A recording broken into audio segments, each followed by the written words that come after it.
Assalamualaikum warahmatullahi wabarakatuh. Alhamdulillahirabbil alamin wa bihi nasta'inu ala umuri dunya waddin. Wassalatu wassalamu ala asyrafil anbiya'i wal mursalin sayyidina wa maulana Muhammadin. Wa qulu subhanaka la ilma lana illa ma 'allamtana innaka antal alimul hakim. Rabbi shrah li sadri wa yassir li amri wahlul 'uqdatam min lisani yafqahu qawli. Amma ba'd.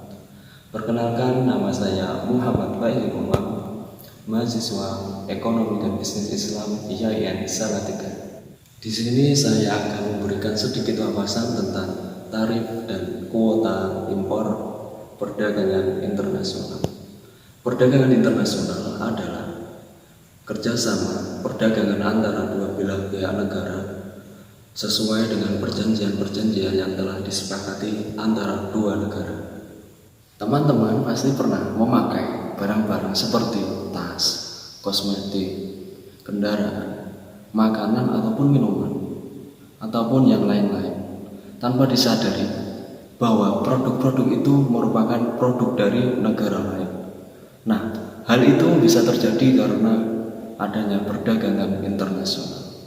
Salah satu kegiatan dalam perdagangan internasional adalah impor.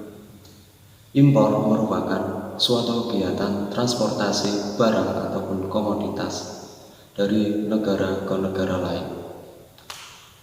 Umumnya, impor adalah kegiatan transportasi barang ataupun komoditas dari suatu negara ke dalam negeri. Impor tidak bisa lepas dari suatu kebijakan-kebijakan. Kebijakan dalam impor ada dua, yaitu tarif dan kuota. Tarif merupakan kebijakan yang paling umum dalam impor. Tarif merupakan kebijakan yang paling tua dan tradisional sebagai sumber penerimaan pemerintah. Hal ini terjadi karena tarif merupakan bea masuk ataupun pajak ketika barang memasuki suatu negara. Tarif diberlakukan pemerintah bertujuan untuk melindungi sektor industri dalam negeri yang pertama. Yang kedua, mengurangi defisit saldo neraca perdagangan. Yang ketiga, melindungi tenaga kerja dalam negeri atau domestik. Yang keempat, mencegah dumping dan bisa juga berperan sebagai tujuan politik suatu negara. Kebijakan dalam impor yang diberlakukan pemerintah yang nomor 2 adalah kuota impor. Apa itu kuota impor? Kuota impor merupakan salah satu kebijakan non-tarif. Kuota adalah pembatasan jumlah fisik terhadap barang yang masuk dan ataupun keluar. Nah, kuota dapat berupa pembatasan kuantitas pasokan. Misalnya, sekian ton per tahun atau sekian unit per tahun. Yang kedua, kuota bisa berupa pembatasan nilai.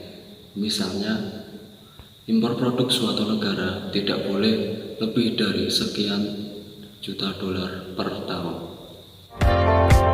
Dampak positif dan juga negatif dari perdagangan internasional. Dalam setiap kerjasama perdagangan internasional yang dilakukan Indonesia dengan negara lain harus mengandung prinsip saling menguntungkan.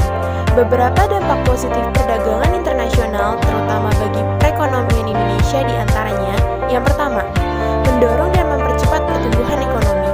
Dengan adanya perdagangan internasional yang dilakukan oleh Indonesia akan dapat mendorong tumbuhnya industri-industri dalam negeri untuk mengembangkan usahanya sehingga akan mempercepat pertumbuhan perekonomian dalam negeri. Yang kedua, meningkatkan pendapatan negara. Melalui perdagangan internasional akan diperoleh devisa yang merupakan salah satu sumber penerimaan negara. Yang ketiga, memperluas lapangan pekerjaan. Yang keempat, meningkatkan kesejahteraan rakyat. Dan yang terakhir, meningkatkan kualitas produksi. Adapun dampak negatif perdagangan internasional, terutama bagi perekonomian Indonesia adalah: yang pertama, kelangsungan hidup produk dalam negeri terancam. Bagi produk dalam negeri yang kualitasnya lebih rendah daripada produk impor, tentu akan kalah bersaing dan tidak laku di pasaran.